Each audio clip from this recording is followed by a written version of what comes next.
In questa puntata di Chiesa e Città, che è la puntata numero 3, parliamo della Caritas. Lo facciamo assieme al Vescovo di Trieste, Monsignore Enrico Trevisi, che ringrazio per essere tornato nei nostri studi. Lo facciamo assieme a Sara Cravagna, che è la responsabile del centro d'ascolto diocesano della Caritas, e a Raffaello Maggian, che è il referente del centro d'ascolto parrocchiale Rosmini, che afferisce alla chiesa della Madonna del Mare, ed è tra l'altro un centro che è stato aperto di recente.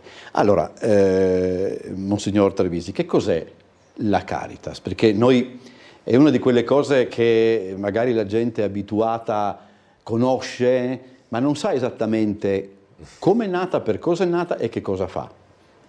La Caritas è espressione della Chiesa tutta, che non può tenere per sé l'amore di Cristo, ma ha bisogno di viverlo con i fratelli e soprattutto con i fratelli più bisognosi. Pertanto è il vivere la propria fede anche in quell'aspetto dell'amore del prossimo che è del tutto unito alla propria dimensione di fede in Dio e di testimonianza dell'amore di Dio. Ed è il presidente della Caritas diocesana è il Vescovo, perché è proprio un organismo che si propone di promuovere questa attenzione alla carità nella vita quotidiana, e a maggior ragione quando ci sono eventi un po' straordinari, e ha come incarico la promozione anche all'interno di tutte le varie realtà ecclesiali del territorio della città di questo desiderio di andare incontro, accompagnare e sostenere tutte le persone fragili e tutte le persone vulnerabili. Poi ci sono anche dei servizi che la Caritas compie, lo strumento tante volte qualche cosa fa direttamente la Caritas, tante volte attraverso strumenti variegati che sono, nel caso della nostra Chiesa di Trieste, la Fondazione Caritas, che gestisce dei servizi che richiedono competenze particolari e anche talvolta un'organizzazione che porta, per esempio, a delle convenzioni con i vari enti, tutto il rispetto delle normative che ci sono. Però a me piace dire che anzitutto è la promozione della carità che è indelegabile, che spetta a tutti. Ogni diocesi ha una Caritas? Sì, ogni diocesi ha una Caritas, e di per sé anche ogni parrocchia è in qualche modo incentivata a realizzare la Caritas parrocchiale. A volte ci sono già altre organizzazioni, come per esempio la San Vincenzo parrocchiale, però sì, ogni diocesi, magari anche ogni parrocchia. Allora, che cosa significa il centro d'ascolto? Lei poi coordina i centri d'ascolto a livello proprio diocesano? No, allora io coordino il centro d'ascolto diocesano, che è un po' il cuore del lavoro di ogni Caritas. E se guardiamo tutte le Caritas in Italia hanno un centro d'ascolto. Poi da quello che viene rilevato dai vari centri d'ascolto vengono creati altri servizi ad hoc che cambiano anche in base alle esigenze dei tempi e dei territori. Il centro d'ascolto appunto negli anni si è sviluppato e ha creato delle reti, delle relazioni con tutti gli enti presenti sul territorio, sia del pubblico, quindi servizi sociali, azienda sanitaria, le altre associazioni, e soprattutto con quelle che sono le realtà più vicine, che sono le parrocchie. Le parrocchie possono, come diceva anche il nostro Vescovo, scegliere se attivare o no una Caritas parrocchiale. La nostra città ha una situazione molto variegata, abbiamo Caritas parrocchiali, abbiamo San Vincenzo parrocchiali, abbiamo gruppi caritativi parrocchiali. Quello che cerchiamo di fare è lavorare più possibile in rete con tutte queste realtà per creare una rete di sostegno alle persone che si rivolgono a noi in primis, per essere accolte, ascoltate e aiutate. Come nasce un centro d'ascolto? Il centro d'ascolto Rosbini è nato abbastanza di recente, mi pare di capire, no? Tra l'altro grazie a un 5 per 1000? 8 per 8 per 1000, 1000, sì. fa un po' di confusione sul numero inizio. Sì, effettivamente bisogna ringraziare questa possibilità che è sorta attraverso l'8 per 1000, che è appunto questa quota che viene messa a disposizione attraverso il nostro CUD sostanzialmente, ecco, no?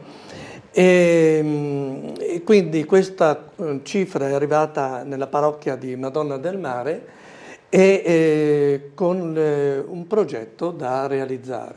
Il progetto è stato quello di avviare un centro di ascolto e effettivamente è un'esperienza molto interessante perché ha messo in moto, in un cammino veramente, più persone, volontari, tutti volontari.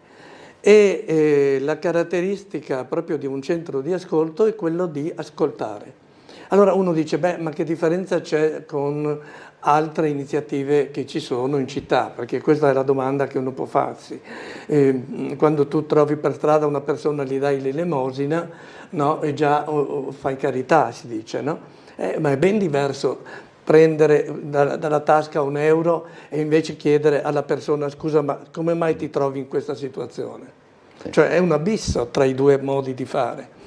Il centro di ascolto invece ha questa funzione, cioè si mette proprio in ascolto delle persone che chiedono di avere vestiario, che chiedono di avere la borsa della spesa, che chiedono un aiuto economico, e dice, ma come mai ti trovi in questa situazione? Sei solo? Hai una famiglia? Hai provato a chiedere al servizio sociale comunale? Eccetera. E pian piano si scopre tutto un mondo, perché le persone non sono o abituate a parlare oppure non sono ascoltate. Cioè è incredibile, ma questo è un punto. Lei chiedeva giustamente a Sara cos'è un centro di ascolto. Un centro di ascolto ha una caratteristica incredibile, cioè che è gratuito, non è un organismo burocratico per cui non stabilisce dei requisiti di nazionalità o di residenza o di altre cose, e quindi praticamente è aperto, è proprio universale a tutti e soprattutto ha delle persone che non sono pagate, sono volontari. Allora uno dice, ma perché lo fai? No, la domanda che potrebbe farsi una persona. Cioè io chiaramente lo faccio perché ritengo che nella mia vita ho avuto molto e posso dire di dover sentirmi in dovere di aiutare chi non ha avuto. Allora, una delle iniziative, inutile andare a cercare tanti aggettivi, una delle iniziative più belle di Caritas è quella dell'Emporio della Solidarietà, che esiste dal 2013, quindi sono 12 anni, e noi questa mattina abbiamo intervistato Agnese Cafagna, che è la responsabile, insomma, la referente dell'Emporio della Solidarietà. Abbiamo fatto anche delle immagini, così i nostri telespettatori potranno sentire e anche vedere un po' questo emporio del quale, devo dire la verità, molto spesso parliamo. Possiamo far vedere l'intervista. Siamo all'interno dell'Emporio della Solidarietà di Via Chiadino, siamo assieme ad Agnese Cafagna, che è la coordinatrice. Due sono le funzioni, chiamiamole così, no? Emporio e solidarietà. Partiamo dall'Emporio. Ok, allora, Emporio perché siamo una specie di supermercato gestito dalla Caritas diocesana di Trieste e quindi forniamo generi alimentari. La fortuna nostra è di avere sia prodotti freschi, quindi il pane, la frutta, la verdura, sia prodotti a lunga conservazione. Quindi questo permette alle persone che vengono a fare la spesa qua di ricevere un carrello particolare che permette loro anche di avere un accesso a un'alimentazione anche sana, completa. Per poter accedere all'Emporio della Solidarietà bisogna rivolgersi al centro d'ascolto della Caritas diocesana in via Cavana per un colloquio. e poi verrà data una tessera caricata a punti spendibili mensilmente. L'altra parte è il fatto che siamo un emporio della solidarietà. Quindi, come il nostro logo indica una borsetta, quindi permette la spesa con un sorriso, noi identifichiamo la solidarietà sia come il fatto che la comunità, la cittadinanza ci aiuta in questo nostro spazio, perché tutti i prodotti che noi abbiamo qua sono frutti di donazioni, di raccolte alimentari, e sia perché le persone che vengono all'Emporio possono trovare anche comunque uno spazio in cui sentirsi diciamo un po' serene nel momento in cui loro arrivano. Vuol dire che hanno delle difficoltà e quindi anche si sentono a disagio a venire a chiedere questo aiuto, perché magari una volta avevano loro la possibilità di aiutare, quindi essere al contrario, quindi o facevano volontariato, avevano modo di sostenere qualcun altro. Adesso si vedono loro in bisogno di aiuto. Ma l'ambiente che trovano, quindi noi come operatrici, i volontari, cerchiamo di creare loro uno spazio un attimo di serenità, anche per fare una chiacchierata, e vediamo che poi alla fine del loro tempo, della possibilità di usufruire della tessera, rimangono e danno e ricambiano con un sorriso, e quindi ringraziano tanto, e penso che per loro il tempo che hanno usufruito dell'Emporio sia comunque un tempo positivo. Voi avete anche la possibilità di, come dire, valutare un po' come stanno cambiando determinati aspetti, no, della nostra società. Lei l'ha detto, delle volte all'Emporio sono costretti a rivolgersi persone che magari fino a qualche tempo fa loro stesse aiutavano, eccetera. Come sta procedendo in questo senso?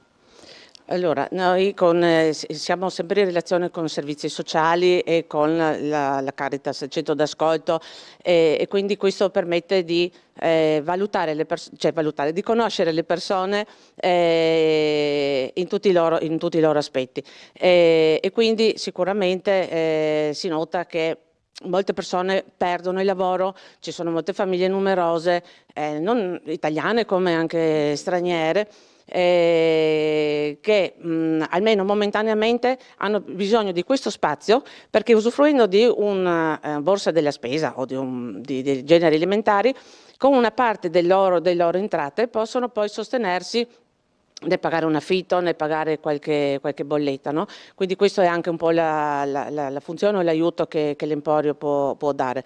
Quindi ci sono persone anziane, ci sono persone, nuclei familiari, però sicuramente dà un po' l'immagine di quello che è, insomma, la città o la condizione delle persone che ci vivono. Però noi consideriamo che goccia su goccia, quindi anche l'Emporio fa parte di una goccia che in un momento di difficoltà può portare anche serenità dal punto di vista materiale e anche dal punto di vista un po' di serenità, diciamo di tranquillità. Ecco. Allora, Agnese Cafagna ha un po', come posso dire, identificato anche, no, il lavoro di Caritas, che è quello appunto di ascoltare le persone che si rivolgono, eccetera, e però è indubbio che proprio per questo Caritas ha anche il polso di una certa situazione. Certo, abbiamo appena fatto anche un convegno per restituire alla città questi primi 10 mesi dell'anno, e sono stati mostrati proprio attraverso il lavoro ingente del centro di ascolto, e anche se non si è riusciti a reperire tutto il materiale dei vari centri di ascolto che ci sono poi nelle parrocchie. Il quadro è quello anche di alcuni cambiamenti che sono in atto, per esempio i lavoratori poveri, che è un fenomeno anche di altri territori ma anche di Trieste. Questo vuol dire che persone che vanno a lavorare ma non riescono più a sostenere la propria famiglia, e magari hanno un mutuo da pagare oppure l'affitto da pagare, e però allora questo vuol dire che devono stringere i denti proprio, per esempio, per l'alimentazione. La dignità dell'emporio è quello che, appunto, come si diceva, non ti viene data una borsa preconfezionata, ma uno può andare a scegliere anche in base alla composizione della propria famiglia. E dunque anche un mangiare un po' più sano, ecco, sì. Perché appunto è adeguato a quello che c'è. E poi, ma Sara lo sa meglio di me, c'è anche una certa, purtroppo, cronicità, per cui ci sono delle evoluzioni di persone che prima non erano povere e sono diventate povere, perché gli stipendi sono rimasti bassi, mentre invece sono aumentate altre spese. Viceversa, ci sono persone che sono povere e non riescono a uscire dal tunnel. Quando noi parliamo di poveri, parliamo di persone nella miseria tante volte, per cui che sono proprio al di sotto di ogni soglia. Insomma. Ecco, per cui, e questo ci impensierisce molto, perché una città, una società nella quale non si riesce a uscire dalla povertà vuol dire che noi togliamo la speranza alle persone, che poi a un certo punto si rassegnano ad essere delle mantenute, e questo io penso che è da correggere certamente. Noi ci proviamo evidentemente in un'alleanza che vuole essere con tutta la città, con tutte le istituzioni, con tante realtà che, anche di volontariato che sono nella nostra città e che si stanno adoperando. Evidentemente servono anche interventi della politica, interventi istituzionali.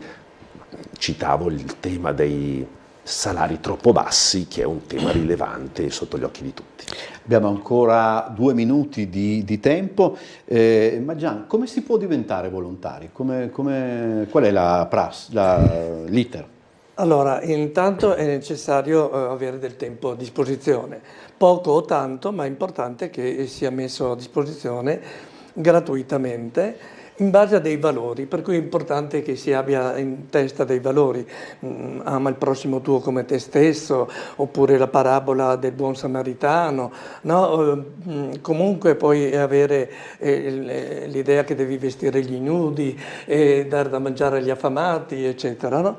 Quindi ci sono dei valori di riferimento, ma uno può anche avere altri valori, ma diciamo nell'ambito della Caritas si cerca di avere questi valori.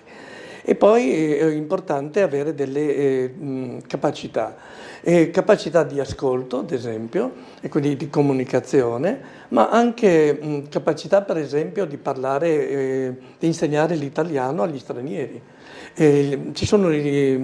Indubbiamente ci sono le scuole perché gli stranieri possono imparare, però ci sono molte donne che avrebbero solo bisogno di parlare con qualcuno, ecco. E poi soprattutto anche di competenze molto più materiali, tipo aiutare a scaricare i generi alimentari che arrivano, distribuire le borse della spesa, eccetera, cioè cose molto materiali. Per cui c'è bisogno di tutti, è la mia speranza che si aggiungano molti altri volontari ai centri di ascolto che ci sono. Laddove invece chiudiamo con Sara Cravagna, mi par di capire che anche per quanto riguarda il lavoro di Caritas sia necessario collaborare, mettersi in rete. Caritas è già una rete, però... No, ma sempre più si parlava di ascolto, noi ascoltiamo le persone, ma facciamo anche un grandissimo lavoro di accompagnamento verso tutti i servizi che possono aiutare quelle persone, quindi non ci sono delle soluzioni preconfezionate, ogni persona è unica, ogni persona ha la sua storia particolare e questa storia, questa sofferenza deve essere rispettata e quindi i volontari del centro d'ascolto diocesano, perché anche nel centro d'ascolto diocesano gli operatori sono volontari, hanno grande cura e attenzione per ogni storia e quindi sempre più noi ci troviamo settimanalmente per confrontarci, per condividere appunto le storie che abbiamo, le persone che abbiamo incontrato, e da lì diamo spazio anche tanto alla fantasia, sia interpellando le istituzioni, le associazioni, ma anche risorse impensabili, quindi largo alla fantasia. Chiudiamo, Monsignor Trevisi? Vorrei dire semplicemente grazie a tutti i benefattori, a tutti i volontari, a tutta quella città che sostiene la Caritas, che ci permette di essere accanto in modo concreto, vero, incarnato alle persone fragili e vulnerabili. Grazie di cuore. Chiudiamo anche questa puntata, noi ci vediamo fra 7 giorni, grazie a tutti i nostri ospiti e buon lavoro a tutti quanti. Grazie.